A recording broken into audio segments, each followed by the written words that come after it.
Welcome to Exhibition. And hello to Rick Carlino. Hey Richard, how you going? I'm going well, thank you. Delighted to see you there in your studio.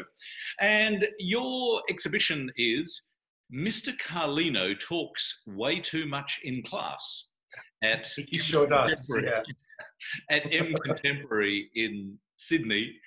And we will certainly come to that intriguing title very shortly. But let's go straight to the works themselves, because they're all resin works with pigment. And resin is a very challenging medium. Why have you chosen this?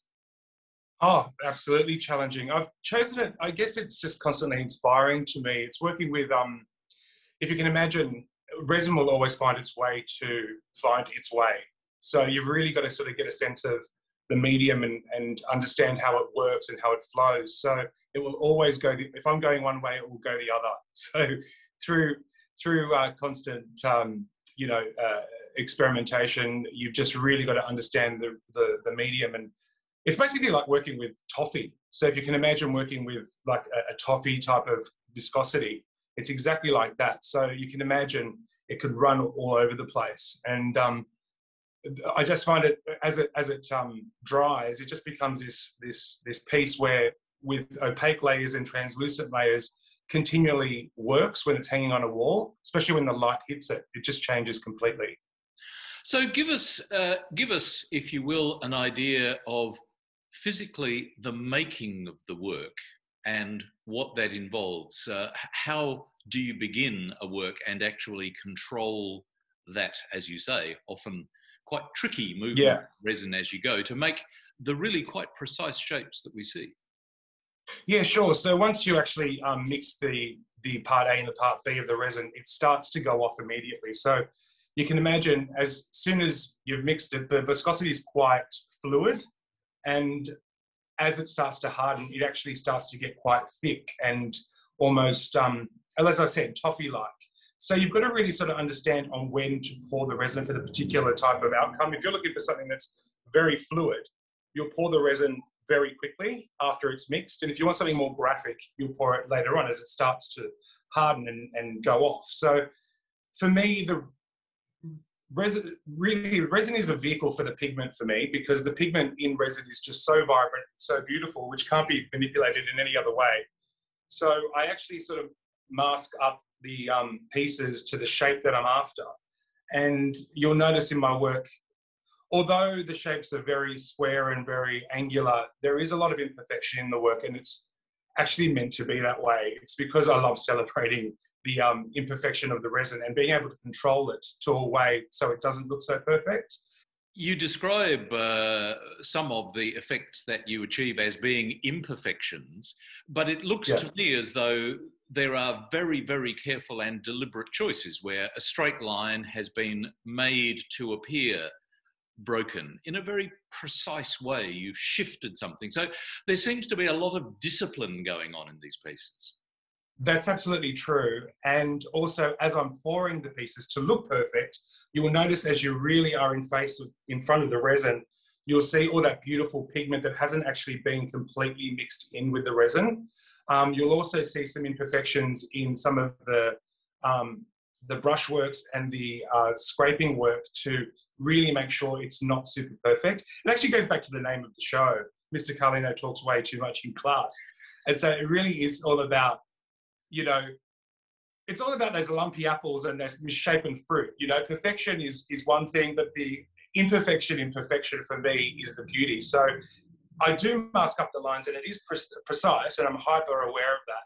But I'm also hyper aware of my finish and not making it completely perfect, and making sure my hand is seen in the work. Otherwise, it could be a print, or So that's the part that I love the most, to be honest.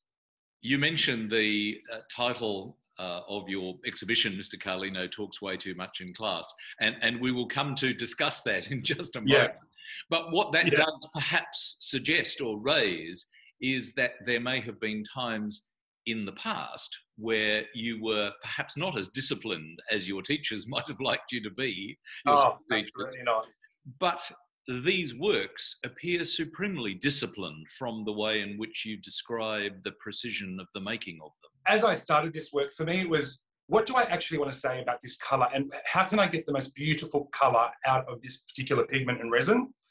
And that's why it's dominated with color. But, you know, once you sort of see the work in person, there's a lot of opaque layer pigments that I use and translucent layers that I use, and I layer those up. So when you're actually in front of the work, you can see the detail of the opaque and the translucent layer. So when the light hits it in a room, it consistently changes. So once my work is complete in the studio, the work, the art piece just keeps working on the wall, because as soon as the light hits it, especially morning sun, it just intensifies the color completely, and it really changes the impact in a room, the way the room feels.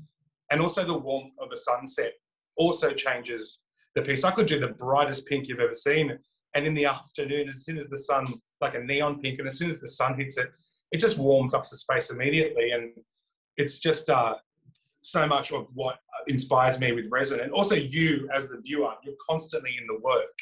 You know, it's so highly reflective. I mean, Richard, trying to photograph this work is like trying to photograph a mirror without, you know, seeing the camera. It's ridiculously hard. You have to flood it with so much light. You mentioned the pigments that you use. Yeah. And again, in the works in this exhibition, each of the works seems based around a particular colour. You haven't made any strong juxtapositions of pigment or colour. Why that Correct. choice to be quite restrained? I think it's the feeling for me. It's just, there's a little bit of danger and bravery around that, especially with the pieces being so large. You've got nowhere to hide. For me personally, I get a sense of calmness with a single colorway, and demonstrating different gradations of that colorway and showing it in motion, although it's, you know, obviously a static still work. But the resin gives you a feeling that you can actually see that moving color. When a viewer looks at the work, there's an instant reaction. I connect with the color or I don't connect with the color. And there's a sense of honesty about that that I love. You know, it's just, everything's just pushed aside, and you're just focused on this hue in the space, and you connect with it and don't connect with it. And I just think it's a great relationship. For me, that excites me. Resin and pigment as a combination often produces beautiful artifact. But for you, how do you find that balance of restraint and structure compared with being delighted with the artifact that you see occurring?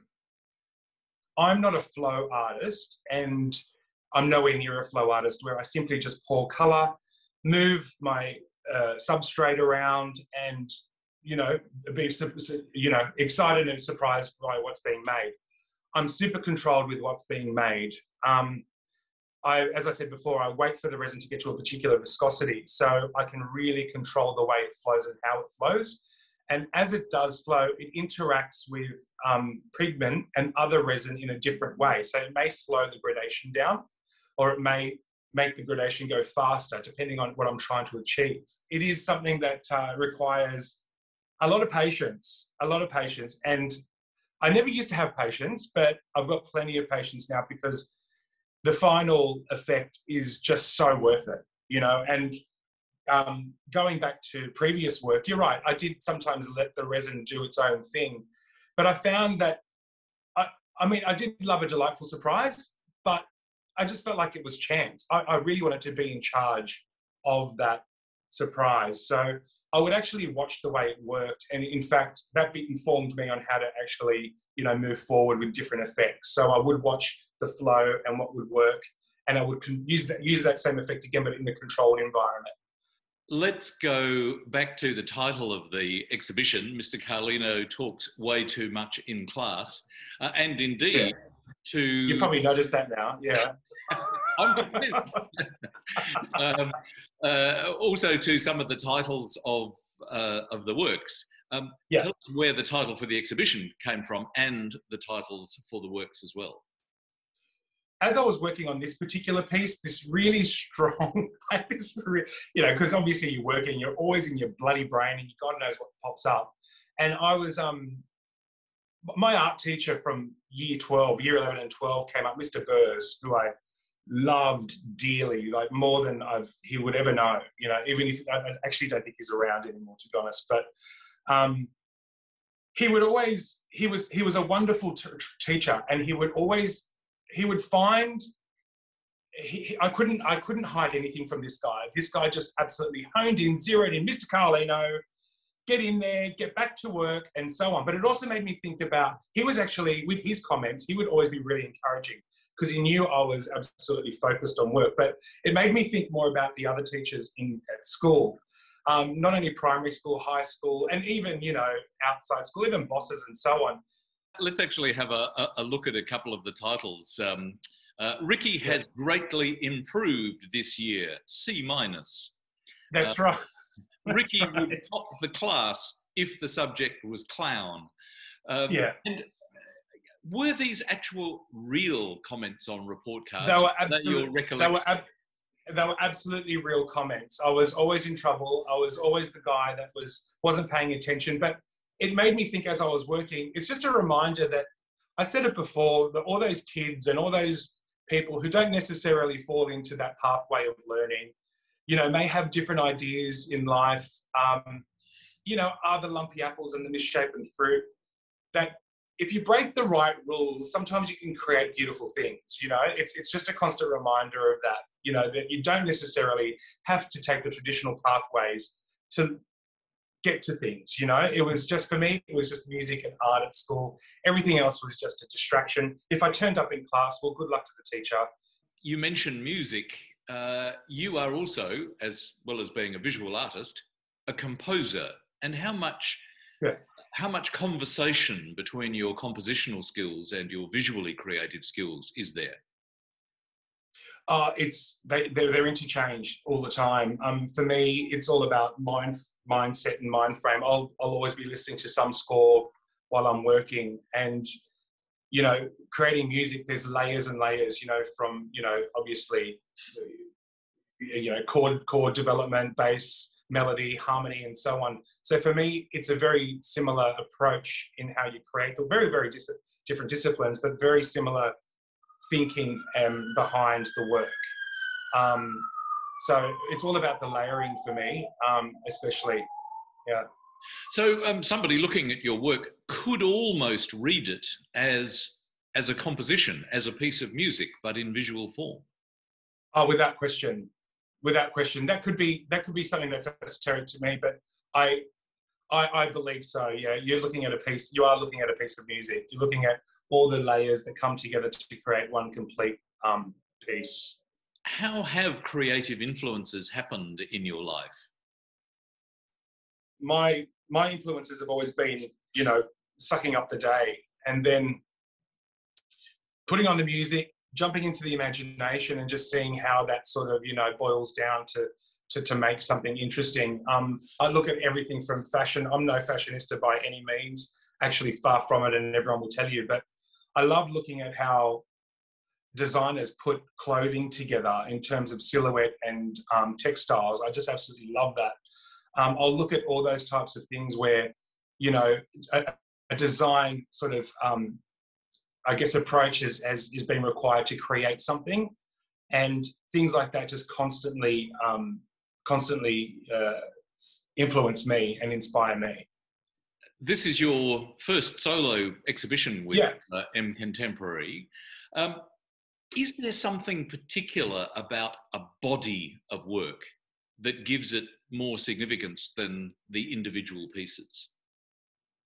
Oh, absolutely. This is a story. This is the artist's story and narrative in a moment in time. And it really does capture that, and really echoes a feeling and a vibe that I don't think fragmented pieces can capture. And I think the audience, when I go to see solo shows, the audience really feels that and really connects to that.